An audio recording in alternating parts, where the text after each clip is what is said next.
Assalamualaikum dan salam sejahtera. Apa khabar? Apa khabar ya? Apa suara anda sihat, cergas dan ceria serta bersemangat. Bersemangat untuk meneruskan perjuangan hidup ya. Baik, anda pernah tak terbayang ya? Dulu masa kita katalah kita sekolah, kita masuk asrama ya, sama ada sekolah ke di kolej ke universiti ya. Kita tak kenal ya. Kita datang dari Johor, ada orang daripada Kelantan, Sabah, Sarawak, Melaka macam-macam lah. Duduk dalam satu asrama ya. Kita saling tidak mengenal ya. Tetapi akhirnya kita jadikan mereka rakan dan juga jenis sahabat. Ya. Kenapa ini boleh berlaku ya? Sama juga kalau anda sudah ada pengalaman bekerja ya. Anda temu duga dan anda dapat peluang bekerja di satu syarikat ya. Satu syarikat tu besar kan. Ya, lepas tu anda ditempatkan di satu department ya, satu jabatan yang lebih kecil. Mungkin dalam jabatan itu ada 10 atau 15 orang ya, staff ya. Dan anda tidak kenal seorang pun ya, seorang pun anda tak kenal. Ya, bila anda mendaftar, anda jumpa bos, bos ketua jabatan tu kan ya. So anda mula mengenali bos anda ya. Anda mula cerita tentang diri anda ya, dia pun tanya, kita pun tanya dia. So berlaku komunikasi dan berlaku interaksi ya. Jadi banyak maklumat tentang diri kita ya. Bos kita tahu dan juga ada sebahagian maklumat tentang diri bos kita pula tahu ya. Lepas tu kita kenal pak dengan rakan sekerja kita, staff yang sama kerja dengan kita ya. Seorang kita kenal ya. So bila kita duduk situ 3-4 bulan, hampir semua orang 10 staff dalam tu ya, kita kenal mereka. Ya. Banyak maklumat tentang diri mereka yang kita tahu. Begitu juga mereka juga tahu tentang banyak maklumat tentang diri kita ya. Peribadi kita lah, hobi kita lah, ilmu kita, kemahiran kita, perasaan kita, motivasi kita kan ya. Apa lagi pengalaman kita kadang-kadang kita share dengan orang tu ya, sehinggalah kita menjadi rakan kerja yang apa nama yang rapat ya, yang baik ya, begitu juga ya. uh, Bagi mereka yang telah berkahwin, masa anda jumpa dengan pasangan anda dulu, anda tak kenal, dia pun tak kenal anda kan ya. Pak Su tak kenal Mak Su, Mak Su pun tak kenal Pak Su ya. Jadi macam mana kita boleh apa nama ni kenal ya, kemudian kita menjalinkan hubungan yang baik, kemudian sampailah bertunang, bernikah dan sampai anak pinak semua kan. So ini berlaku kerana ada proses komunikasi ya, antara individu ya, dan penjelasan mengenai ya, pendedahan diri ya, feedback daripada orang lain tentang diri kita semua ni, kita boleh faham melalui satu tajuk yang terpanggil Johari Window ya, ataupun tingkap Johari. Tingkap Johari. Jadi kita tengok apa dia tingkap Johari ni Pak Su. Ya. Ya. Baik. Tingkap Johari ni ya adalah satu model ya yang digunakan untuk kita membantu memahami diri kita ya, ataupun meningkatkan kesedaran diri, self awareness ya. Ya.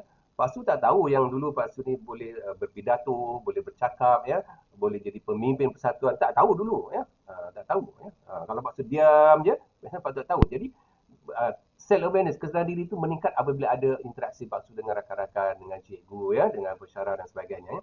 Kemudian perhubungan ya, perhubungan kita dengan orang lain ya, relation kita dengan orang lain ya.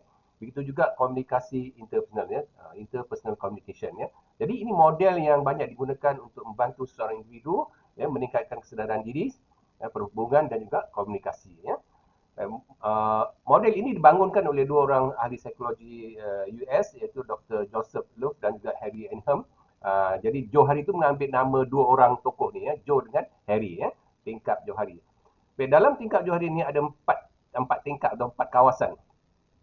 Kawasan kita tengok yang kuning ni, saya tahu, orang lain tahu ya. Maknanya banyak maklumat-maklumat ya tentang diri Pak Su yang Pak Su tahu ya, dan orang yang kenal Pak Su, orang lain pun tahu tentang Pak Su.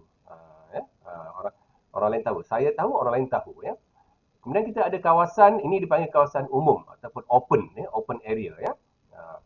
Yang kedua, kita ada perkara-perkara dalam diri kita yang saya tidak tahu, Pak Su tidak tahu, tetapi ada orang lain tahu. Ya, macam tadilah kenapa Pak Su boleh jadi pemimpin, sebab ada orang lain tahu yang Pak Su ni ada bakat kepimpinan. Contohnya macam tu kan. Jadi ini dipanggil kawasan tersembunyi ya. Orang kampung Pak Su sebut blind spot ya. Blind spot. Kemudian kita ada kawasan ketiga ya. Saya tahu, ini kawasan biru tu kan. Ya. Saya tahu, orang lain tidak tahu. Ya, saya tahu, orang lain tidak tahu. Ini kawasan dipanggil rahsia atau hidden ya. Banyak maklumat tentang hal peribadi kita kan. Ya, secret lah ya, rahsia kan. Kita tak nak orang lain tahu. Ya, kita tahu, orang lain tak tahu. Itu kawasan yang nombor 3. Kawasan nombor 4 ni, saya tidak tahu, orang lain pun tidak tahu. Apa dia? Ini dipanggil kawasan tidak diketahui ataupun unknown area. Ya. Saya tidak tahu, tanya dengan palsu, benda tu, tanya dengan orang lain pun dia tak tahu juga. Ya. Ya. Banyak banyak perkara yang dalam kawasan ni ya. Kita tengok contoh ya. Umpamanya kalau kawasan umum ya, open, saya tahu, orang lain tahu. Misalnya sikap kita. Ini kalau kita dah berkenal lah ya. Kalau kita masih baru, baru kenal nama je umpamanya, yang benda tu kita tak tahulah ya. Tapi beransur-ansur dia akan tahu juga ya. Sikap kita, tingkah laku kita ya, perasaan kita, kemahiran kita ya. Katalah Pak Sur join satu jabatan sebagai kaunselor ya. So orang tahulah Pak Sur ni ada kemahiran, ada ilmu tentang kaunseling ya. Pandangan-pandangan kita ya. Kalau blind spot ataupun kawasan yang tersembunyi ni contohnya bakat. Macam tadi lah. Ya. Pak Su tak tahu yang Pak Su ada bakat untuk jadi pemimpin, atau untuk jadi penceramah, tak tahu. Personality kita, ya. Sebahagian kekuatan-kekuatan kita, kelemahan kita, kita kadang tak tahu ya. Tapi ada orang lain tahu. Dia pelatih je kan, dia tahu ya. Kemudian ada kawasan yang rahsia tadi, umpamanya hal-hal peribadi. Kita tak nak cerita dengan orang kan, ya. Perasaan tertentu kita ya terhadap seseorang umpamanya ya, pengalaman-pengalaman lepas yang traumatik yang kita lalui. Kita tak cerita ke orang kan ya. Kebimbangan, anxiety, kita tak cerita orang kadang-kadang ya. Keinginan-keinginan kita, motivasi kita ya, rahsia-rahsia diri. Ini semua kawasan-kawasan ketiga tadi ya, hidden area ataupun kawasan rahsia tadi. Dan yang keempat ni, saya tidak tahu, orang lain pun tak tahu. Tanya apa nama, kita kata jodoh kita tak tahu. Ya, kita tanya orang lain, orang lain tak tahu kan. Jodoh lah contoh, takdir yang berlaku dalam kehidupan kita ya. Kemudian kita ada kualiti-kualiti diri yang tertentu, yang istimewa ya, kebolehan yang istimewa. Kadang-kadang kita tak tahu. Tapi akhirnya kita tahu. Ya. Juga faktor-faktor wow, faktor-faktor yang hebat lah tentang diri kita ya. Baik, tingkap Johari ataupun Johari Window ni ada dua prinsip ya, yang penting ya. Yang pertama dipanggil self-disclosure ya. Self-disclosure ni lah apabila kita mula berinteraksi ya, kita berkomunikasi dengan orang lain ya, maka akan terbentuk kepercayaan ya. Saya percaya awak, awak percaya saya ya. I trust you, you trust me. Itu terbentuk kepercayaan ya. Baik, kepercayaan ini penting dalam proses perhubungan. Jadi kan ya, perhubungan, relationship ya. Baik, kepercayaan ini hanya wujud apabila kita bersedia untuk mendedahkan diri kita. Ya, untuk kita bagi maklumat-maklumat tentang diri kita ya. Kalau kita tak bagi maklumat tentang diri kita, orang tak akan percaya dengan kita ya. So bila kita berinteraksi, sedikit maklumat kita banyak akan kita beritahu pada orang ya. Itu dipanggil pendedahan ya, self disclosure. Prinsip yang kedua ialah berkaitan dengan feedback. So bila kita bercakap dengan orang ya, bertanya dengan orang, orang akan bagi feedback maklum balas. Pak Su ni boleh jadi leader lah ya. Nanti kalau ada mesyuarat persatuan, kami nak lantik Pak Su jadi setiausaha lah. Ya. Orang tahu. Kadang-kadang kita tak tahu yang kita ada bakat sebagai setiausaha persatuan kan. Ya. Jadi bila orang bagi feedback kat kita, maklum balas, kita akan dapat bantu diri kita untuk kita bangunkan diri kita, develop diri kita ya, dan kita belajar banyak perkara tentang kehebatan diri kita ya. Okey. Baik, sekarang kita cuba tengok dari segi konsep-konsep tadi tu macam mana dia dijelaskan ya. Okey, baik. Kalau umpamanya Amin kata contoh ya, Amin jumpa dengan Abu. Ya, Amin jumpa dengan Abu ya. Amin tak kenal Abu, Abu tak kenal Amin ya. Baru mendaftar ke satu jabatan kerja kat situ kan ya.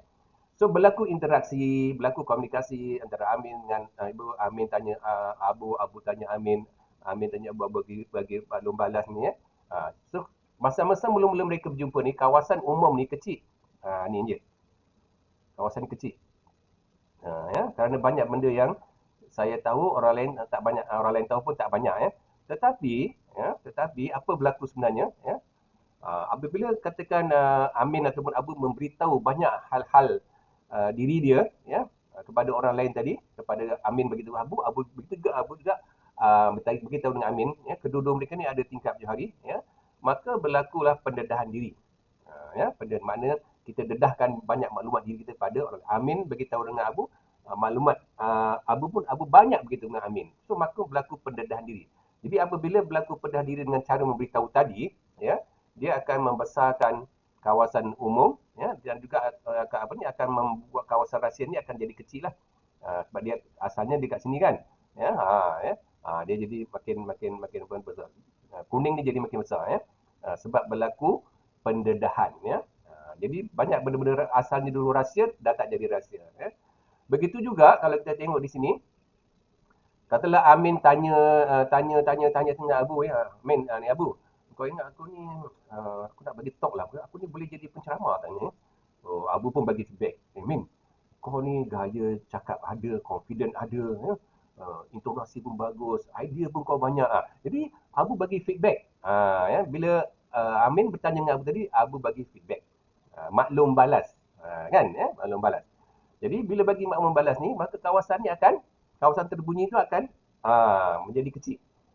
Ya, dia akan terbuka lah maksudnya. Jadi membesarkan kawasan kuning tadi, ya, kawasan umum, ya. Ya. Jadi ada dua proses tadi, memberitahu, telling, dan juga asking, bertanya, ya. Bila kita memberitahu, berlaku pendedahan diri. Bila kita bertanya kepada orang, orang akan bagi feedback. Ya. Begitu juga kawasan ni, ya, kawasan yang tidak diketahui tadi, ya. Mereka ni kenal bincang-bincang macam mana lah, ada banyak feedback daripada bukan seorang je, maknanya Amin ni pun kenal dengan Abu je, dia kenal dengan Ali, dengan Rahmat Samin, dengan Acong, macam-macam orang, dia jumpa kan. So berlakulah banyak share dia ataupun perkongsian maklumat, sehinggalah kawasan ni pun dapat dibesarkan, ya. Dan Amin pun tak terfikir yang sekarang dia jadi seorang usahawan yang hebat dan sudah jadi jutawan, ya. Benda tu dia tak terfikir pun, dia tak tahu pun, ya. Jadi ini semua boleh berlaku, dapat diterangkan melalui Johari window ataupun tingkap Johari tadi, ya. Pak Suara anda faham, ya? Okey. Jadi saudara dan saudari sekalian, ya, kita boleh gunakan, ya, prinsip yang ada dalam Johari window ni, ya, untuk kita melihat diri kita, ya. Ya, memahami siapa kita, ya, kenapa aku jadi macam ni, ya. 5 tahun akan datang aku nak jadi macam mana, ya. 10 tahun akan datang aku nak jadi macam mana, ya. Ya, kita nak kenal diri kita, sedar diri kita, kemudian kita nak baiki hubungan kita dengan orang lain, ya. Apabila kita dapat ada good relation dengan orang lain, orang ni akan bagi feedback maklum balas kata kita. Ya. Macam-macam maklum balas kita. Macam orang yang ada bakat dalam seni, ya.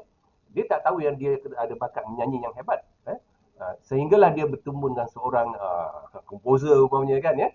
Orang yang dah berjaya dalam bidang nyanyian, membimbing dia, bagi feedback, bagi maklum berat, akhirnya dia menjadi seorang penyanyi yang hebat sekarang. Ya. Nampak tak itu, ya? Begitu juga dalam bidang-bidang lain lah, jadi kepimpinan ke, jadi ahli politik ke, ya, jadi ahli sarjana dalam bidang keilmuan ke, ya. So ini semua berlaku apabila ada interaksi, ada komunikasi, ya, ada proses maklum balas daripada orang lain tadi kepada kita. Dan ini dapat dijelaskan melalui prinsip tingkap Johari ataupun Johari window yang Pak Su terangkan tadi, ya. Baiklah, sehingga kita bertemu lagi dalam kesempatan akan datang. Salam motivasi.